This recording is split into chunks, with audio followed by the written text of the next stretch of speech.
Hey everyone, Jim T. Graham with RC Groups, and we're here again with Mike Makeberry from High Tech RCD. What's going on, Mike? Hey, Jim. Happy to be here. So we spoke a few days ago. I believe it was, what day did we speak on? Sunday? Yeah, something like that. So how's everything going since we've hung out? Well, we're all just hanging out at home, but we're still plugging along. High Tech's still able to stay. We're keeping busy, and everybody's at home. We're still able to ship to the distributors and stuff. Unfortunately, we're still down with the Weekender warehouse. I was hoping that would come back online, but that's going to be down just for a little while longer let all this kind of pass before we can focus back on that. I saw users say that even though it's down, they wish it was live so they could just visit the site. That is love for a website. Well, they can also visit hightechrcd.com. All the products are on there as well. So and certainly send in emails and call us if they ever, if they have any questions. Sometimes it's a little hard to get through on the customer service line, but I'll throw this out there. If anybody needs to get a hold of me, I'm at extension 302. Awesome. 302. First, I want to say hello to some of our live viewers that are jumping on. Jackson RC Aviation. Looks like Mean Joe from Balsa USA is on. What's happening, Mean Joe? Hey, Joe. So one thing I will say to everyone, if you haven't, go to rcgroups.com, and at the very top of the site, you'll see our online trade show that is going on right now. And you can find the High Tech booth, and we just added High Tech Q&A, and our very own Mike Mayberry. Mike, are you going to be the guy manning the Q&A booth there? I will be the A guy. All right. And wait, that didn't come out right. Everyone, you're the Q people. That's a Q problem, and he's the A answer. So, but today we're going to talk about chargers. And I will admit, I deal with so many companies. Sometimes I'm reluctant to say that this or that, but I have totally, for every review I've done, in the last, I don't know, certain amount of years, there are two High Tech chargers sitting in I have a big metal drawer, and I have a pair, and everything charges in there with my storage metal boxes, where all my lipos live, and make me feel at least somewhat safe that everything's Keeping cool. it safe. Yes. And so today we're going to talk about current chargers, charging tips, and anything else that might have to say to you. And then also we have our live users on, and if they have any questions, feel free to post it in the chat, and then I'll ask Mike live. So Mike, Okay. I do have a list. The first thing is education on chargers. What do you have? Education on chargers. Well, there's a lot of chargers out there. The biggest difference is the how many chargers, how many batteries you want to charge at once. Typically, you've got single port, dual port, quad port chargers, but then also the size of the battery that you're going to charge. So the biggest thing that people don't quite understand is how the watts apply. So when you have the wattage, that's amps times volts. So the bigger your battery, the higher the voltage is, the lower the amperage capability is depending on the wattage. So if you take the watts divided by the volts, then that's the maximum charge rate you're going to get. So just because a charger says that it'll charge up to 10 amps, and 6 cells doesn't necessarily mean that it'll charge 6 cells at 10 amps. So that's kind of one of the most misconceptions that we hear about. So the real trick, and I've had to deal with this myself, is you got to figure out what batteries you're going to have to charge. Like I have profile planes that run 2 6S cells. And so I know that to get that bird in the air, I got to charge at least 2 6 cells. And so that will determine what battery charger I need. And so I guess the next question is, let's say that we are going to, and Mike, you tell me when a good time is to jump over and look at some of your chargers. Would that be better to do now and then talk about the parameters thereof, or should we? Yeah, why don't you go over and jump onto the page, and let's look at one of our most popular chargers, which is our X4 charger, which is a 4-port charger. So here we are, and we're in the charger section. Top left up there is the X4. Yep. Yeah, so the X4 is an AC/DC charger, and of course AC/DC means that you can plug it into the wall current, and you can go off of a 12-volt source. So this is a 200-watt charger on AC, but what it does is it splits 100 watts between two ports on both sides. So like your A and B are 100 watts, and your C and D are 100 watts. If you charge on the DC, you actually get 100 watts on two of the ports and then 50 watts on the other two ports. So when you're charging at a higher cell counts, like 6 cells, for example, 100 watts gets you about 5 amps of charge rate. So with this on AC, if you need to charge a 6-cell pack, for example, you would want to skew the wattage so you can divide the wattage. So you got 100 watts between two ports. You could put 100 on one, 0 on the other, 70, 30. It's defaulted to 50-50. So if you're charging a 6-cell pack on one, you might want to go up to the 100 watts. But with the 4 ports, that gives you a lot of options to charge multiple packs at once, even if you do have to charge at the higher rate. So this says it has Bluetooth. Tell me about that. What am I doing with my Bluetooth? So you actually have a phone app. So you can monitor and set the charge parameters on the phone app. And there's even a QR code that you can print out and put on your battery. And when you do that, you just scan the battery, and it's already got the preset determined ahead of time for amperage and voltage, and store that in the phone. Wow. And you can charge quickly. All right. So here's all the specs and everything you need to know. And then we'll jump back and look at, you want to go to the X2? Yeah. So the difference in this and the X4 is that you have 2 ports? It's basically half the X4. So you have 100 watts total on AC. You have 200 watts total on DC, and it does exactly the same features as the X4. You have the app, you have the Bluetooth, you have the the ability to put in pre-programmed settings in the charger as well, so you can store models. You can have different batteries in the storage, so you can go to those settings and just say, oh, I've already got this predetermined, even if you don't have the app going. But the app is also, let me point out too, is the app is not necessarily for walking away from your charger. That's one of the things that you want to really make sure you're same vicinity as your charger. Since it is Bluetooth, you are limited on the range, but with the safety of lithium charging, you want to stay close to your charger and not just turn it on and walk away. Gotcha. Now we have some other chargers down here. Do you want to feature some of these? Yeah, why don't you go to the one on the right there, which is our newest one, is the RDX2 Mini. And that's the latest charger that we offer. It's a really good price point. It's a $79.99 for a dual port charger. That is amazing. It's AC only, so you don't have the DC option.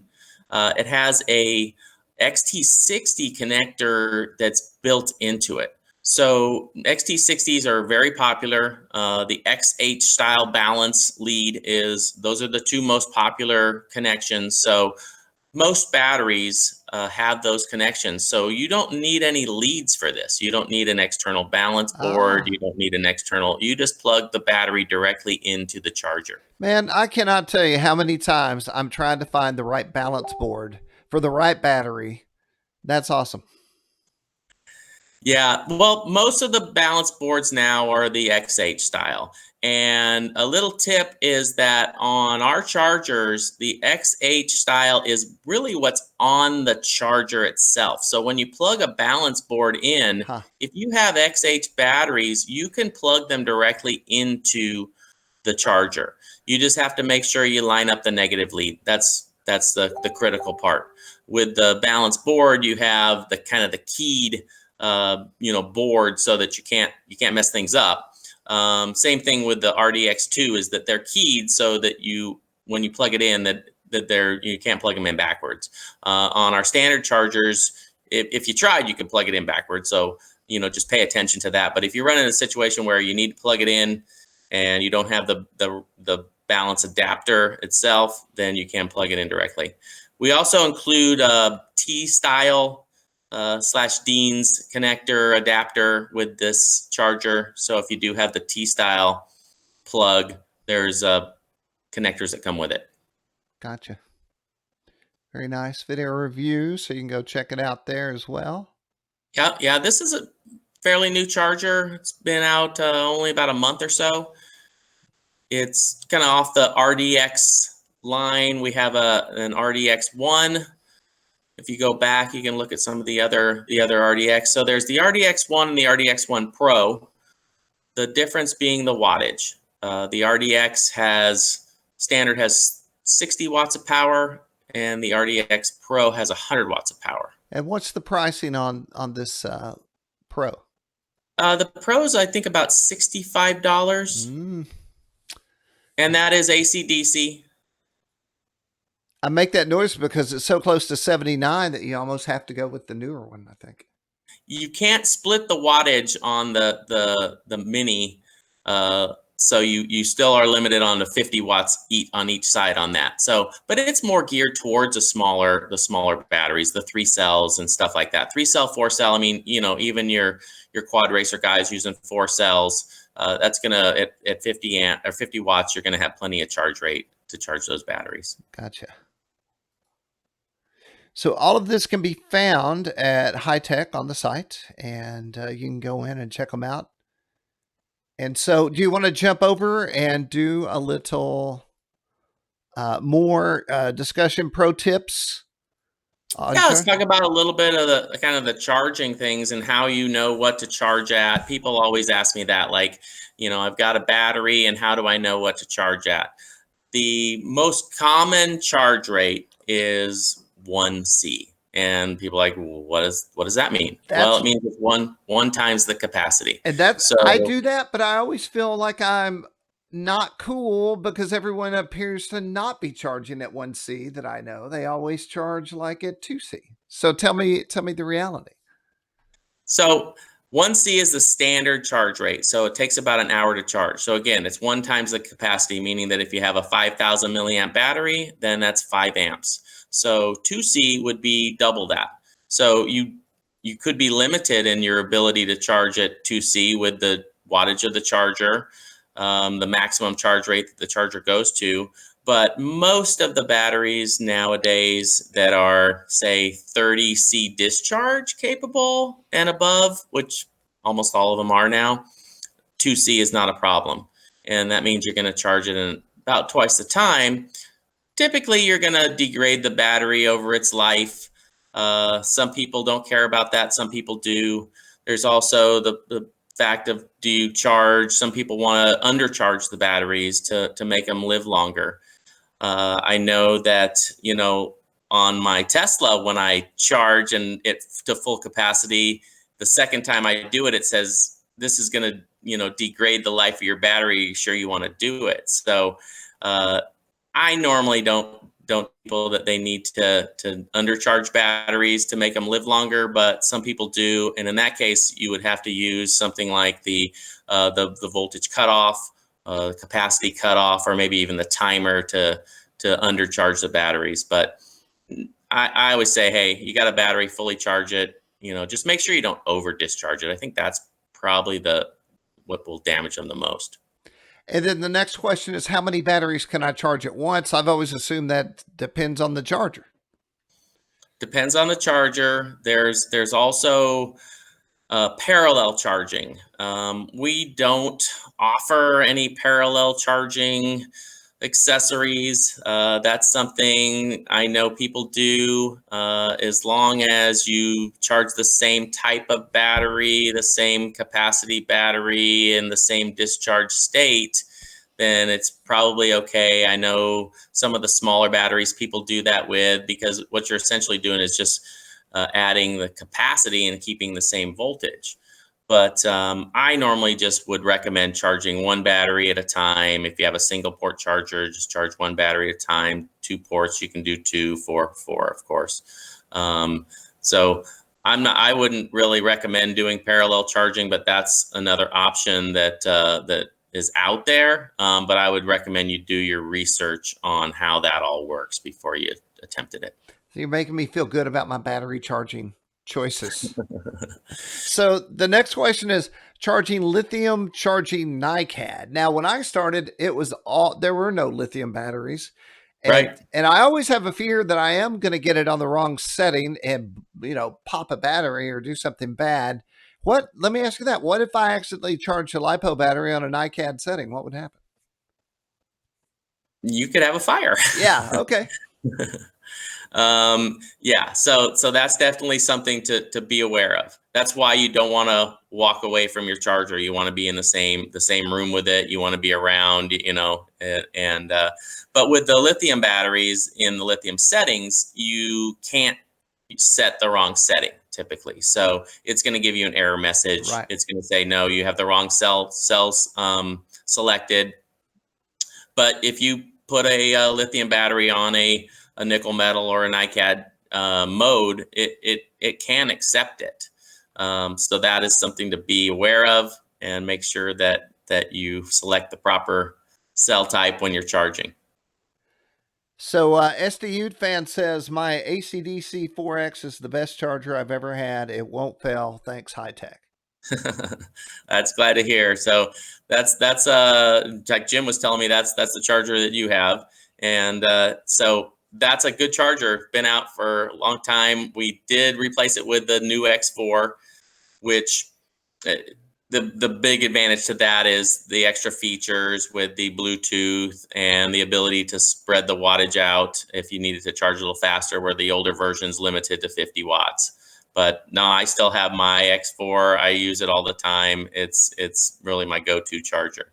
It's funny because, you get used to something, and I literally don't even think about it anymore. I walk back, put the batteries on, click, click, click, bink, bink, bink, and that's it, So for me, it's just almost muscle memory now to get it going. Yeah, exactly. So here's what I don't do. I do not store batteries at a certain, I know that if it's wintertime and they're in storage, you store them at 3. They usually ship to me at 3.7. So I've always figured that might be a good storage number. Is that true? 3.7 to 3.9, I think would be acceptable. So it is good to store the batteries at that voltage. I didn't do that myself. Just charge them, use them, leave them charged, leave them discharged. It's probably better to leave them discharged than leave them charged, because sometimes you come back and you're like, wow, my battery's all puffy now. So that's what you'll get if you don't put your batteries in storage mode and you leave them for, it's supposedly it starts degrading them right away if you leave them charged. So I don't know if I would just immediately discharge them if you think you might use them in the next couple days. But if you know you're not going to use them, then you should put them in storage mode. The problem with discharging in storage mode is that the wattage on the discharge side is much lower than the wattage on the charge side. So it takes a lot longer to get them into storage if they're fully charged. So you're better off just to kind of burn them down a little bit if you can, even just to run your motor a little bit, if you want to get them into storage mode a little bit quicker. But you should use storage mode. So I predate lithium polymers, and we were around at the very beginning where everyone was popping batteries. Because of no knowledge of how to actually charge a lithium polymer. I have a rule now. I used to try to, you might get a pack and it might be newish, and then one cell gets slightly puffy. And in the old days, I would fly that cell, but I've seen it too many times where slightly puffy leads to either the battery goes bad or it catches on fire. And so my rule is, if a pack puffs, that pack is over. Is that a good rule to follow? It's a good rule to follow. I mean, I've thrown puffy pack in and flown it, and it doesn't seem to perform as well, but it worked. Luckily, I haven't run into a situation where I've had a battery catch on fire. I have seen it happen. I've seen them, maybe we've all seen them where plane crashes and it starts smoking, or I've even seen it start smoking in the air. And so those are things that you should be careful about if you've damaged the pack, if you got a big dent in it, Right. If the battery starts puffing. Those are times when you want to probably not use that battery. It's always better to be safe. So, and that kind of brings us to safety and charging. So I have ammo cans and I charge extensions out of the everything I have lives in it's a toolbox, and all my charging, everything from the charger to all the plugs, they all live in this box. And then when I charge, my batteries hang out of that and then go into my ammo can. Okay. And I've seen people port ammo cans by drilling holes in them. I know what you don't want to like bolt down the top and then put your batteries in and charge it. How do you charge your batteries?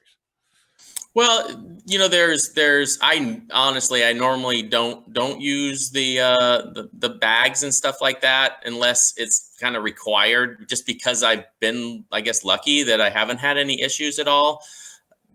But I do monitor my batteries. I do make sure that everything's going okay. So I would use a LiPo sack. But be aware, though, that if you have a hole in the box, or you have your lid not down, what's that going to do? It's just going to deflect the fire.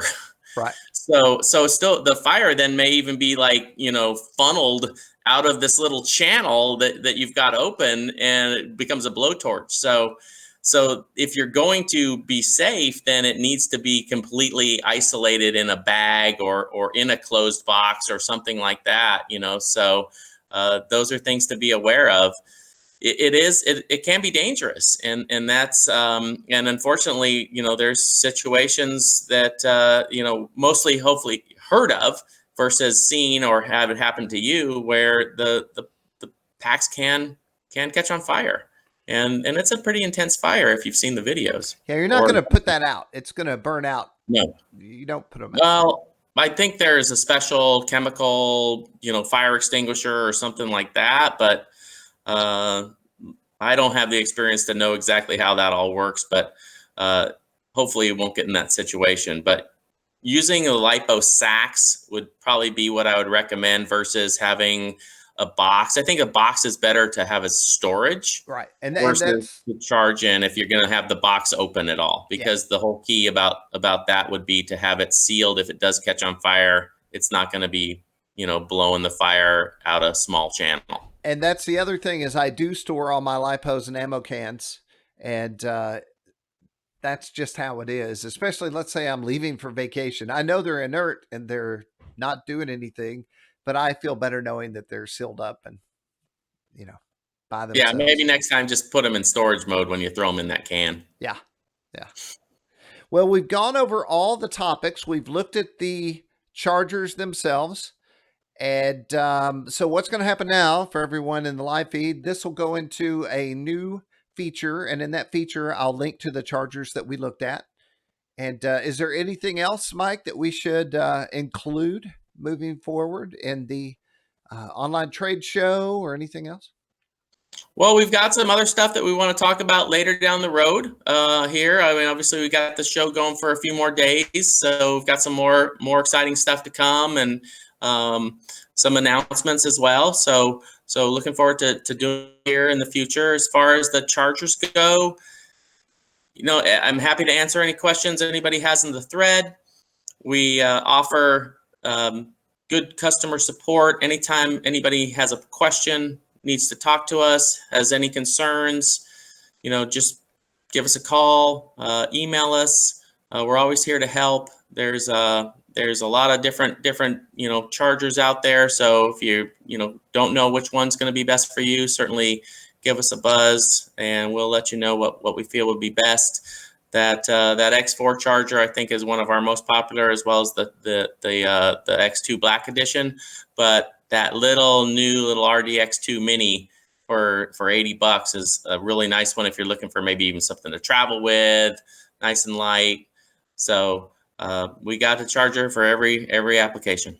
It just, I should have said this before, but my little toolbox setup, I have my charger in the top, the cable goes out the back, and it has a little pieces where it wraps. So when I'm done, I roll it, I wrap up my cable in the back. But I have drawers, and I have one drawer for charge batteries when I'm going to the field, and then the other drawers for batteries that I've used while I'm flying at the field. So I keep them separate. And then when I get back, I know what's what. And that's my current system with your chargers. That sounds like a plan there. I mean, it's nice to know which ones are charged and which ones are not. Now, we do have a battery meter on the chargers now, so you can plug it in and see what the capacity is, see where you're at on it. There's also resistance, so that's something that we didn't mention. So resistance, the lower the better. It gives you more power, and it also shows the cell's condition. So you can see what condition your packs are in by using the resistance setting. So if it's much higher, in fact, it shows individual cells. So if one cell is significantly higher than others, then you're in trouble. So that pack's not very good anymore. So that's a good indication of how to know when a battery's getting tired. All right, everyone. This has been our Hi-Tech charger interview. You can go check it out at hitechrcd.com. You can also head over to RC Groups and look at the online trade show. This video will be up. If you want to be notified of our live interviews, just hit the subscribe button and you'll get a notification whenever we go live. I believe Mike and I are going to jump back on tomorrow with some news and more information. And Mike, man, I appreciate your time, and thanks for everything you do at Hi-Tech. Thank you, Jim. It's great to be with you guys. Everybody be safe out there. All right. And thanks to our live viewers. There's always more to come. So keep your eyes open and your inboxes aware.